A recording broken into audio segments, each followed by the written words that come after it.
Setujukah Anda kalau di tahun 2045 Indonesia menjadi negara top 5 terbesar GDP-nya? Ini adalah sebuah pertanyaan di sebuah forum yang dihadiri 5.000 orang, 4.000 via online, 1.000 di ruangan offline, minggu lalu di Surabaya. Jawaban saya adalah tidak mungkin Indonesia bisa menjadi negara 5 besar di tahun 2045 kalau mengelola negaranya seperti sekarang ini. Karena untuk menjadi top 5 dunia itu bagaikan ikut kompetisi Liga Champion, maka di lapangan kita harus melihat siapa pelatihnya, siapa penyerangnya, siapa backnya, siapa gelandangnya, siapa kipernya, dan apa strateginya menghadapi lawan yang pakai formasi 4-3-2-1 yang otoriter, lawan formasi 4-4-2 yang kuat bertahan dan jago menyerang, atau formasi menyerang lawan kita 4-2-4. Untuk itu, semuanya mana dan apa strategi Indonesia? Pemainnya saat ini, ya kalau dilihat, maaf ngomong nih ya kayak Liga Tarkam, Liga Antar Kampung.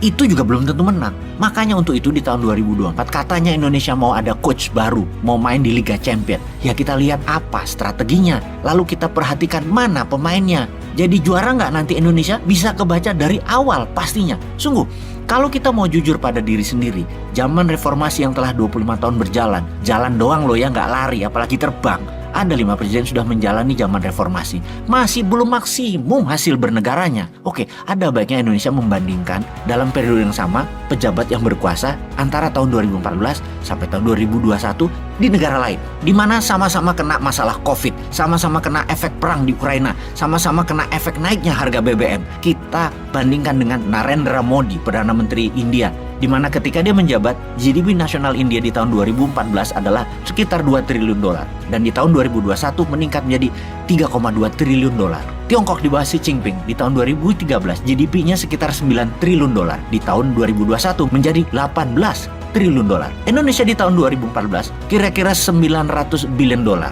Menjadi 1,1 triliun dolar di tahun 2021 atau hanya naik 20% dalam 8 tahun. Masih jauh ketinggalan dibanding pemimpin negara lain di waktu yang sama. Yang jadi pertanyaan, lihat saja skuad timnya. Orang nggak ada Messi-nya, nggak ada Ronaldo-nya, nggak ada De Gea-nya, kipernya, nggak ada Mourinho-nya. Bagaimana mau jadi juara dunia? Liga Champion aja nggak masuk. Kembali ke pertanyaan awal. Akankah Indonesia menjadi negara nomor 5 terbesar di dunia di tahun 2045? Maka kita harus berkaca pada posisi kekayaan GDP nasional negara top dunia saat ini. Jadi kalau melihat GDP tahun 2021 negara besar saat ini, pertama Amerika itu nilainya 23 triliun dolar, Tiongkok 18 triliun dolar, Jepang 5 triliun dolar, Jerman 4,5 triliun dolar, Inggris 3,7 triliun dolar, India 3,2 triliun dolar, Indonesia 1,1 triliun dolar. Masuk nomor 15 atau 16 dunia. Di mana di tahun 2045 Tiongkok itu nilainya kira-kira 80 triliun dolar GDP-nya, Amerika sekitar 60 triliun dolar, India 40 triliun dolar. Maka Indonesia paling top naik jadi 5 triliun dolar. Masih di posisi saat ini juga, masih ranking 15 dunia. Walaupun naik memang dari 1,1 ke 5 triliun, naik bener 400% dalam 22 tahun. Tapi menjadi top 5 yang gak masuk. Indonesia harus tumbuh rata-rata 20% dalam 20 tahun ke depan stabil. Baru Indonesia bisa jadi negara nomor 1 GDP-nya di tahun 2045 seperti maunya Newmind. Kalau top 5, Indonesia harus tumbuh double digit di atas 10% per tahun. Dan mulai kapan? Mulai tahun ini 2022. Dan Bosman dengan PD-nya menjawab selanjutnya setelah pertanyaan tidak mungkin Indonesia masuk top 5 di tahun 2045, yaitu beda kalau Newmind yang dapat mandat. Beda, bukan hanya masuk 5 besar tapi nomor 1 country in the world GDP-nya. Langkah kita pertama apa untuk membuat itu semua? Kita membuat rupiah menguat dulu. Bagaimana caranya? Pertama kita petakan kemana dolar keluar setiap harinya. Beli BBM, kemudian beli pupuk, beli pangan, beli bahan baku produksi, kemudian impor barang, dagangan konsumtif, dan lain sebagainya. Untuk itu semua mungkin 99%-nya bayar pakai dolar. Jadi kita mulai dari BBM supaya dolar tidak keluar untuk BBM. Bagaimana kita tidak impor BBM lagi? Nah, ini kita membangun yang namanya nation strategy, strategi nasional 10 tahun ke depan dalam bidang ketahanan energi. Kalau saat ini lucu, kita kurang memiliki oil refinery pemurnian minyak yang bahan mentahnya impor. Otaknya impor terus kali ya. Hebatnya lagi, nggak dibangun kilang minyak yang kapasitasnya memadai.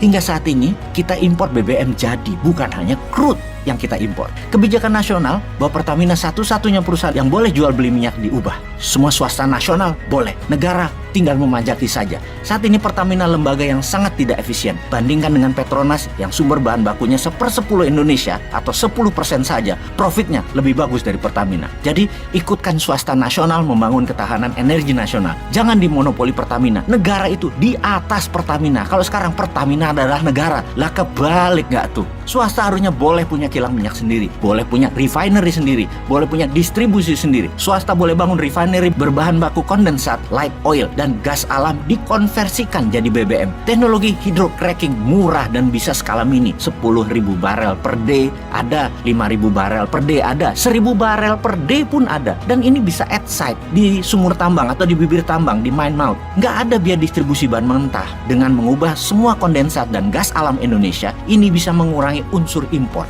Mungkin dari 800.000 barel per hari impor, jadi tinggal 200.000 barel per hari importnya. Strategi ini mungkin tidak menghasilkan dolar, tapi strategi ini mereplace, menggantikan impor. Pengaruhnya besar banget dalam fluktuasi mata uang karena mendadak demand beli dolar berkurang.